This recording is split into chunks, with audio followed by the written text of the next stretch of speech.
हरि बोल भक्तों, जय श्री कृष्ण।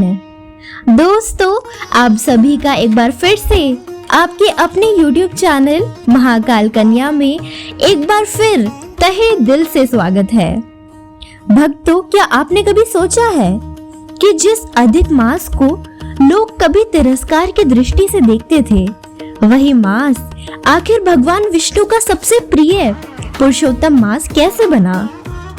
कैसे एक दुखी, अपमानित और त्यागी हुए अधिक मास ने स्वयं भगवान श्री हरि की शरण लेकर पूरे संसार में सबसे पवित्र स्थान प्राप्त किया।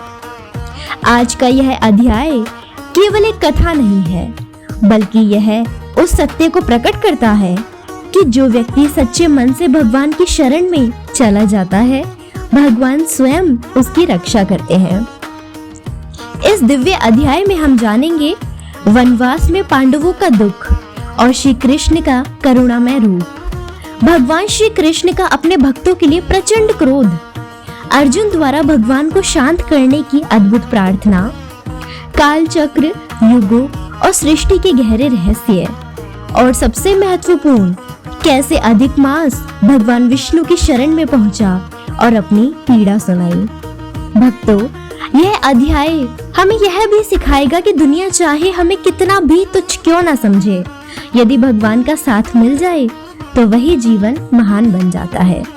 तो भक्तों, मन को शांत कर लीजिए, भगवान श्री हरि का स्मरण कीजिए और पूरी श्रद्धा के साथ सुनिए पुरुषोत्तम मास महात्म्य अध्याय तृतीय का यह अत्यंत भावपूर्ण अध्याय। मल मास का अपमान के कारण दुखी होना। ऋषिगण बोले, हे सूत जी, युधिष्ठिर के मित्र नारायण ने नारद जी से जो उत्तम वाक्य कहे वह हमें विस्तार से सुनाइए। सूत जी बोले, हे ऋषियों, नारायण भगवान ने नारद जी से जो सुंदर वचन कहे थे वे जैसे सुने हैं वैसे कहता हूँ, एकाग्र चित्र होकर सुनो। श्री नारायण बोले, हे नारद, भगवान श्री कृष्ण ने राजा युधिष्ठिर से जो कहा था वही मैं कहता हूँ। एक समय धर्मराज युधिष्ठिर दुर्योधन आदि के छल से जुए में हार गए थे और बड़े बड़े महारथियों के सामने ही दुष्ट दुशासन ने अग्निकुंड से उत्पन्न हुई धर्मपरायण द्रौपदी के बालों को पकड़कर खींचा था, और जब साड़ी खींचने लगा तब श्री कृष्ण भगवान ने उसकी रक्षा की। तत्पश्चात युधिष्ठिर आदि पांडव राज्य छोड़कर काम्यक वन को चले गए। वहां पांडव लोग वनवासियों की भांति वन में फल खाकर अत्यंत दुख पाते हुए रहने लगे। देवकी नंदन श्री कृष्ण भगवान उनको दुखी देख मुनियों सहित काम्यक वन को गए। तब युधिष्ठिर, भीम, अर्जुन श्री कृष्ण भगवान को देखकर मानो देह में प्राण आ गए हो, झटपट उठे और प्रेम हो बड़ी प्रीति से मिले, एवं नकुल सहदेव ने भी शीघ्र ही उनके चरण कमलों में प्रणाम किया। द्रौपदी ने भी कमजोरी वश में धीरे धीरे चलकर प्रणाम किया। श्री कृष्ण ने युधिष्ठिर आदि भाइयों को रूरु मृग के वस्त्र पहने, धूली से सने हुए रूखे शरीर और सिर के बाल बिखरे हुए दुखी रूप में देखा, और उसी अवस्था में द्रौपदी को भी दुखी देख श्री कृष्ण भगवान अत्यंत दुखी हुए। जब विश्वात्मा भक्त वत्सल भगवान ने धृतराष्ट्र के दुर्योधन आदि सब पुत्रों के भस्म करने के लिए कोप किया, तब उनकी प्रभुटियां टेढ़ी हो गई, आंखें चढ़ गई, करोड़ों महाकाल जैसा उनका मुख विकराल हो गया, मानो प्रलय काल की अग्नि की लपटें उठी हो। दांतों को पीसते हुए ऐसा प्रतीत होने लगा मानो त्रिलोकी को अभी भस्म कर देंगे। जिस प्रकार सीता जी के वियोग से संतप्त होकर रामचंद्र जी को रावण पर क्रोध आया था, उसी प्रकार श्री कृष्ण का स्वरूप हो गया। तब अर्जुन श्री कृष्ण भगवान के इस स्वरूप को देखकर भय से थरथर कांप उठा और दोनों हाथ जोड़कर युधिष्ठिर तथा द्रौपदी सहित सब उनको प्रसन्न करने के लिए स्तुति करने लगे। अर्जुन बोले, हे कृष्ण, हे जगन्नाथ, हे नाथ, मैं जगत से बाहर नहीं हूँ, हे जगत के रक्षक, आप मेरी रक्षा करिए। जिसकी दृष्टि टेढ़ी करने मात्र से ब्रह्मा का भी पतन हो जाता है, उसके कोप से क्या नहीं हो सकता, यह कौन नहीं जानता। अतः हे जगतपते, आप संहार करने वाले अपने क्रोध को त्यागिए। आपके क्रोध से संसार में प्रलय हो जाएगी। आप सब तत्वों के ज्ञाता, सब कारणों के कारण स्वरूप, वेद वेदांग के बीच के भी बीच ईश्वर श्री कृष्ण, मैं आपको नमस्कार करता हूँ। आप ही चराचर जगत के उत्पन्न करता, सब मंगलों के मंगलय बीज स्वरूप है, सनातन है।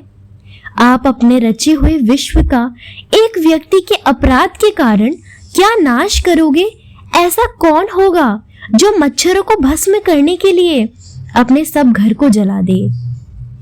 श्री नारायण नारद जी से बोले। शत्रुओं को मारने वाले अर्जुन ने जनार्दन श्री कृष्ण से ऐसे कहा, हाथ जोड़ नमस्कार किया।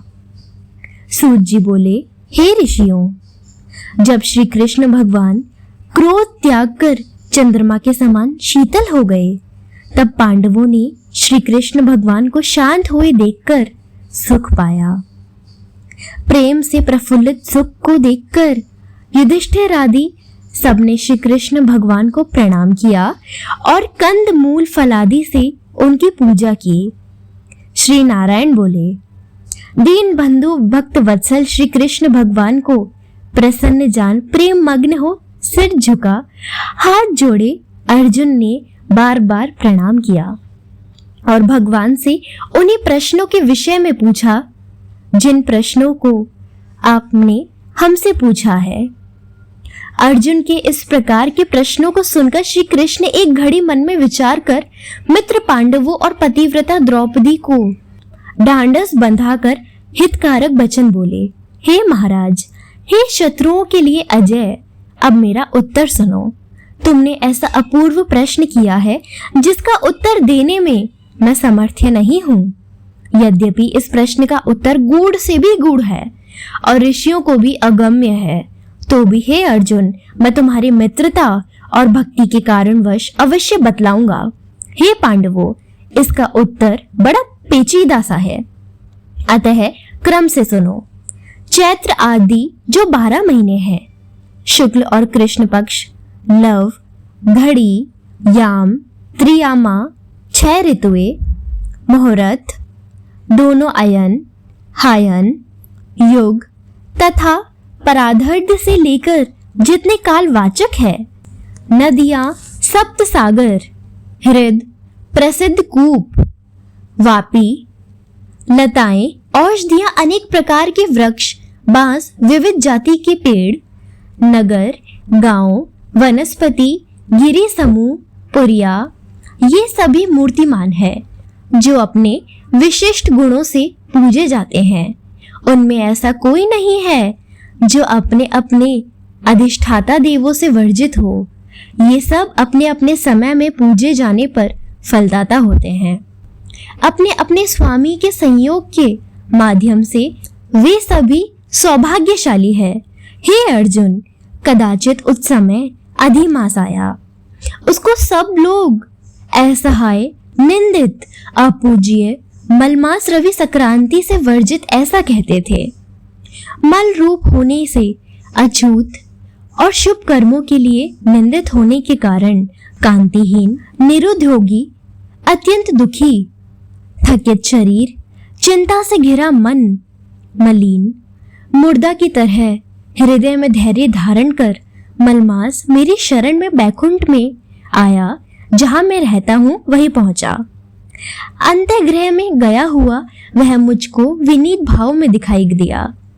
तब अमूल्य रत्नों से जटित सुवर्ण के सिंहासन पर बैठा हुआ मुझे देखकर वह दंडवत करके नियमित हो हाथ जोड़े नेत्रों से आंसुओं को छोड़ता हुआ धैर्य धारण कर गदगद वाणी से प्रार्थना करने लगा। सूत जी बोले, इस प्रकार वह नारायण कहकर शांत हो गया।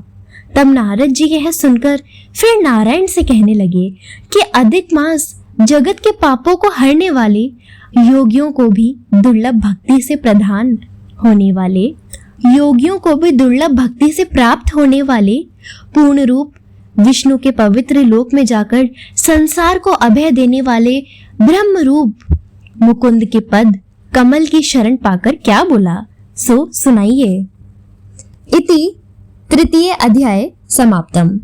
भक्तों, आज के इस दिव्य अध्याय से हमें यह समझने को मिला कि भगवान अपने भक्तों का दुख कभी अनदेखा नहीं करते। जब पांडव दुख में थे तब श्री कृष्ण स्वयं उनके पास पहुंचे। जब अधिक मास अपमानित और तिरस्कृत था तब भगवान विष्णु ने उसे अपने हृदय से लगा लिया। यही भगवान की सबसे बड़ी महिमा है। भक्तों, जो पूरी दुनिया से हार जाता है, यदि वह सच्चे मन से भगवान की शरण में चला जाए तो भगवान उसका जीवन बदल देते हैं। अधिमास की यह कथा केवल एक मास की कथा नहीं है, यह हर उस व्यक्ति की कथा है जो जीवन में कभी अकेला, दुखी या अपमानित महसूस करता है। भगवान यह संदेश देते हैं कि मेरी शरण में आने वाला कभी तुच्छ नहीं रहता। इसीलिए भक्तों, इस पवित्र पुरुषोत्तम मास में जितना हो सके भगवान विष्णु का नाम लीजिए, भक्ति कीजिए, कथा सुनिए और दूसरों को भी सुनाइए। अगर आपको यह दिव्य कथा पसंद आई हो और आप आगे भी पुरुषोत्तम मास महात्म्य के अगले अध्याय सुनना चाहते हो तो हमारे चैनल महाकाल कन्या को अभी सब्सक्राइब जरूर कर लीजिए और वीडियो को लाइक करके जय श्री कृष्ण अवश्य लिखिए। अगले अध्याय में हम जानेंगे भगवान विष्णु अधिमास को कौन सा दिव्य वरदान देते हैं और कैसे वही मलमास आगे चलकर पुरुषोत्तम मास कहलाता है। जय श्री महाकाल। ओम नमो भगवते वासुदेवाय नमः।